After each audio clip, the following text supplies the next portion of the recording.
Assalamualaikum warahmatullahi wabarakatuh. Apa kabar anak-anakku? Semoga kalian semua dalam keadaan sehat walafiat. Hari ini kita akan belajar tema 2, subtema 2, pembelajaran 1, 2, dan 3, menyayangi tumbuhan. Tujuan pembelajaran kita hari ini, yang pertama PKN, siswa mengetahui tugas dan peran anggota keluarga di rumah.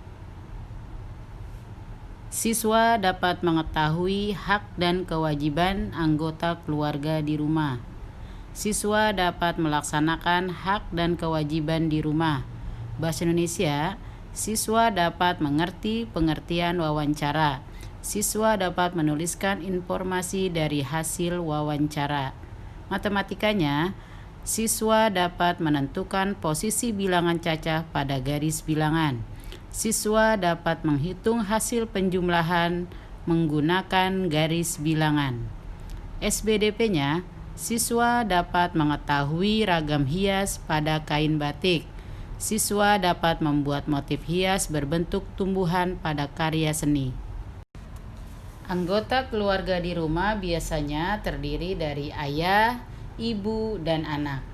Setiap anggota keluarga memiliki peran dan tanggung jawab berbeda-beda. Semua peran dan tanggung jawab tersebut disesuaikan dengan kemampuan masing-masing. Berikut contoh peran dan tanggung jawab anggota keluarga di rumah Siti. Ayah Siti memiliki peran sebagai kepala keluarga. Ayah Siti bertanggung jawab mencari nafkah untuk memenuhi kebutuhan seluruh anggota keluarga. Ibu Siti bertugas mengurus rumah tangga. Ibu Siti bertanggung jawab atas kelancaran semua urusan di rumah. Selain memiliki kewajiban, setiap anggota keluarga juga memiliki hak. Tahukah kalian apa yang dimaksudkan hak dan kewajiban? Kewajiban adalah sesuatu yang harus kita lakukan. Sedangkan hak adalah segala sesuatu yang diterima setelah kita melakukan kewajiban. Ayah dan ibu memiliki hak untuk dihormati dan disayangi oleh anak-anaknya.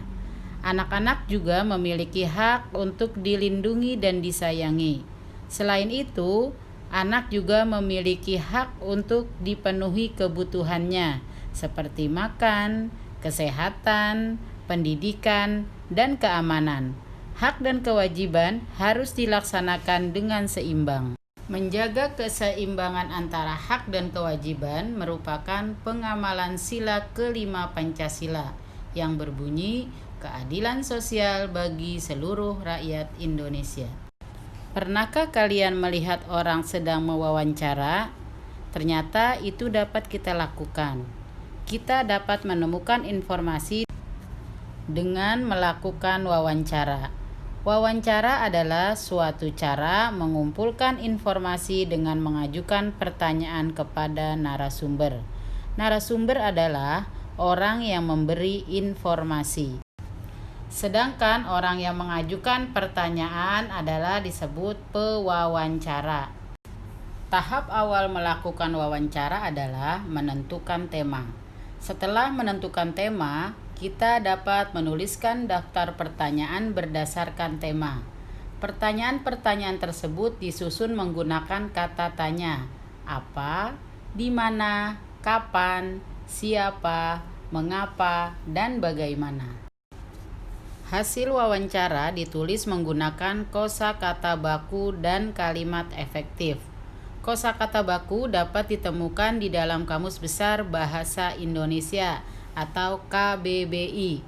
Kalimat efektif dapat disusun menggunakan Pedoman Umum Ejaan Bahasa Indonesia atau PUEBI.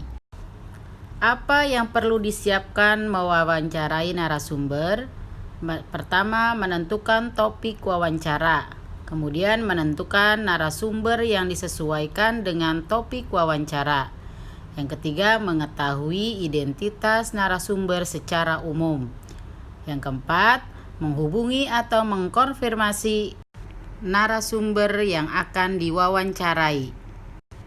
Kemudian, membuat daftar pertanyaan, mempelajari masalah yang berkaitan dengan topik wawancara. Yang terakhir, mempersiapkan alat bantu untuk mencatat hasil wawancara. Tahukah kamu apa yang dimaksud dengan kata tanya? Kata tanya adalah kalimat yang berisi tentang pertanyaan yang diajukan dari seseorang kepada orang lain dengan mengharapkan adanya jawaban. Berikut ini beberapa kata tanya yang sering digunakan dalam wawancara. Apa, mengapa, siapa, kapan, di mana, dan bagaimana. Sikap yang harus kita lakukan saat wawancara, yang pertama, sopan santun dan ramah. Yang kedua, menggunakan bahasa baku. Ketiga, memberikan pertanyaan dimulai dari yang lebih mudah, tidak memotong pembicaraan narasumber. Hasil wawancara berupa laporan hasil penelitian, laporan pertanggungjawaban, laporan hasil observasi, dan laporan hasil wawancara.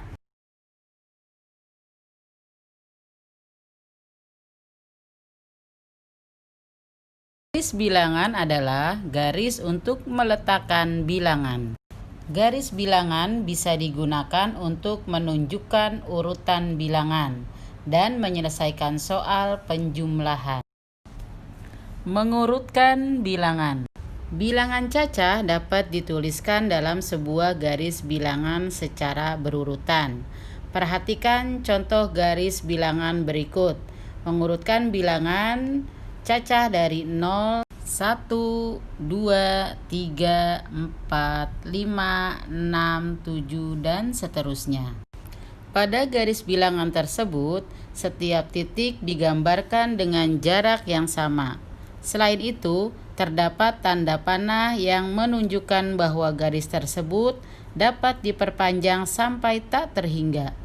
Pada garis bilangan, semakin ke kanan letak suatu bilangan, nilainya semakin besar. Selain menunjukkan urutan bilangan, garis bilangan juga dapat digunakan untuk menyelesaikan soal penjumlahan. Perhatikan contoh berikut bagaimana cara mengurutkan bilangan. Yang pertama, coba perhatikan, lengkapi garis bilangan berikut dengan bilangan yang sesuai.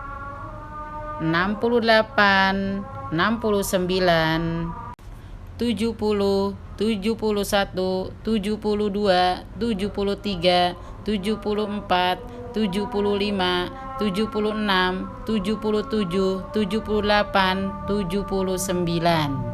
Selanjutnya, kita akan menyelesaikan soal penjumlahan dengan garis bilangan. Contoh soalnya, 3 ditambah 2. Kita buat dulu garis bilangannya. Seperti ini. Setelah kalian membuat garis bilangan, kalian perhatikan angkanya kita mulai dari angka 0. Karena itu bilangannya 3 ditambah 2, kita coba dulu membuat angka 3. Jadi mulai 0, 0, 1, 2, dan 3. Kemudian kamu buatkan lagi yang ditambah dengan 2, yaitu mulai dari angka 3 ke kanan, 3, 4, 5. Jadi perhatikan jumlahnya yaitu 3 ditambah 2 sama dengan 5. Pernahkah kamu melihat kain batik? Pada kain batik terdapat motif hias. Batik dari setiap daerah memiliki motif hias yang berbeda-beda. Motif hias termasuk dalam gambar dekoratif. Gambar dekoratif adalah gambar hiasan dari gabungan beberapa motif. Motif hias pada kain batik umumnya berbentuk hewan, tumbuhan, manusia, atau alam. Corak tersebut akan membentuk suatu motif hias yang indah. Perhatikan motif hias pada kain batik berikut. Batik tulis lasem dan batik kaung. Motif pada kain batik tersebut memiliki bentuk yang berbeda.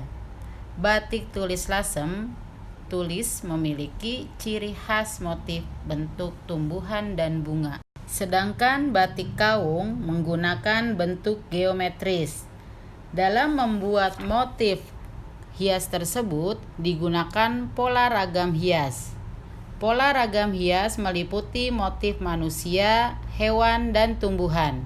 Agar terlihat menarik, ditambahkan kombinasi warna. Oke anak-anak, pembelajaran kita hari ini cukup. Tugas untuk hari Jumat, kalian membuat daftar pertanyaan untuk wawancara. Narasumbernya dari anggota keluarga seperti ibu, ayah, kakak, kakek, nenek, tapi pilihlah salah satu saja. Tema wawancaranya yaitu peran anggota keluarga. Pertanyaan dan jawaban kalian bisa ditulis di buku tulis, difoto, kemudian dikirim ke Bu Guru. Dan tugas untuk hari Seninnya, kalian mengerjakan soal matematika di buku tulis. Soalnya seperti yang ada di sini. Jaga kesehatan, tetap semangat. Terima kasih. Wassalamualaikum warahmatullahi wabarakatuh.